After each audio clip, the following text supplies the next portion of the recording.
Hello everyone, I am back with another video of react JS beginner tutorial. तो इस video में हम distracting props and state के बारे में सीखने वाले हैं कि फंक्शनल कंपोनेंट्स में और क्लास कंपोनेंट्स में आप प्रॉप्स और स्टेट को डिस्ट्रक्ट कैसे कर सकते हैं। तो डिस्ट्रक्टिंग जो है इसके बारे में आपको समझ आ जाएगी जब हम प्रैक्टिकली देखेंगे। तो इसको शुरू करते हैं।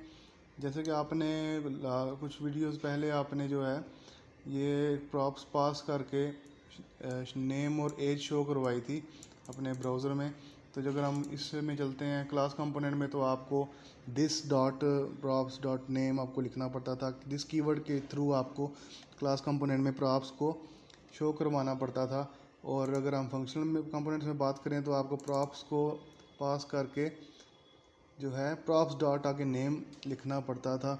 तो अगर हम इसमें फंक्शनल कंपोनेंट्स के अंदर डिस्ट्रक्टिंग की बात करें तो इसके अंदर अगर हमारे पास जो नेम और एज हमें प्रॉप्स लिख कर शो करवाना पड़ रहा था, अगर हम इसको स्किप करना चाहते हैं तो इसको बेसिकली डिस्ट्रक्टिंग कहते हैं। कि फॉर एग्जांपल हमारे पास जो नेम है और हमारे पास एज जो है, अगर हम इसको डायरेक्टली यहाँ पे कॉल करते हैं तो ये क्या होगा कि हम इसके प्रॉप्स को रिमूव कर देंगे। तो प्रॉप्स को रिमूव करने के बाद अगर हम देखेंगे तब भी ये same as it is work कर रहा है। तो अगर आपको मैं यहाँ पे मैसेज वाला कंपोनेंट दिखाऊं तो मैसेज वाले में जो है ये आपको एज इट इज़ शो कर रहा है। तो इससे कोई ऐसा फ़र्क नहीं पड़ा, क्योंकि ये आपने डायरेक्ट प्रॉप्स से ही जो है वैल्यूज़ गेट करके डायरेक्टली शो करवा दी हैं। तो ये बेसिकली बेटर वे है जिसके थ्रू आप जो है डायरेक्टली डिस्ट्रक्ट करके अपने प्रॉप्स को वैल्यूज़ को शो करवा सकते हैं।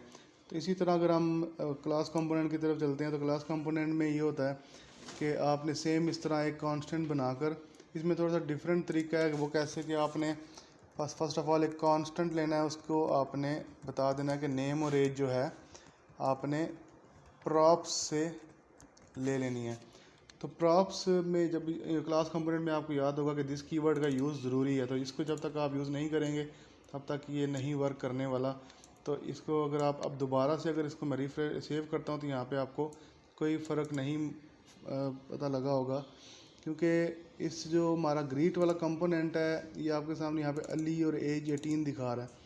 तो हमने अगर इसको कांस्टेंट बनाकर यहाँ पे विदाउट प्रॉप्स को यूज़ किए अगर हम शो करवा सकते हैं तो ऐसे हम कर सकते हैं। इसको डिस्ट्रक्टिंग मेथड कहते हैं, डिस्ट्रक्टिंग कहते हैं, जिसके थ्रू आप जो है बगैर प्रॉप्स को यूज़ किए डायरेक्टली जो नेम कन्वेंशन है, इसकी नेम है जो उसको टारगेट कर सकते हैं और इसको यूज़ कर सकते हैं। तो इसी तरह अगर हम स्टेट की बात करें तो स्टेट्स में भी हम जो है वो चीज़ कर सकते हैं, लेकिन उसके लिए भी सेम प्रोसेस है। अभी इस कंपोनेंट के अंदर तो स्टेट डिफ़ाइन नहीं है, इसलिए हम ये आपको बताने के लिए सेम ऐसे ही आपने कांस्टेंट बना लेना स्टेट को डिस्ट्रक्ट करने के लिए। फॉर एग्जांपल हमारे पास स्टेट 1 यहाँ पे आ रही थी और स्टेट 2 इस नेम से थी। तो आपने इसी तरह दिस डॉट प्रॉप्स करके आपने स्टेट को डिस्ट्रक्ट कर लेना है और डायरेक्टली आप इनको यूज़ कर सकेंगे अपने JSX के अंदर, ताकि आपका जो ब्राउज़र में रेंडर हो रहा है HTML JSX रेंडर हो रहा है उसमें आपका आउटपुट आ सके। तो डिस्ट्रक्टिंग बेसिकली इस चीज़ को कहते हैं। तो आई होप आपको इस चीज़ की समझ आ गई होगी और इस वीडियो को यहीं तक रखते हैं। नेक्स्ट टॉपिक के बारे में नेक्स्ट वीडियो में बात करते हैं और इसको उसको मज़ीद आगे लेकर चलते हैं।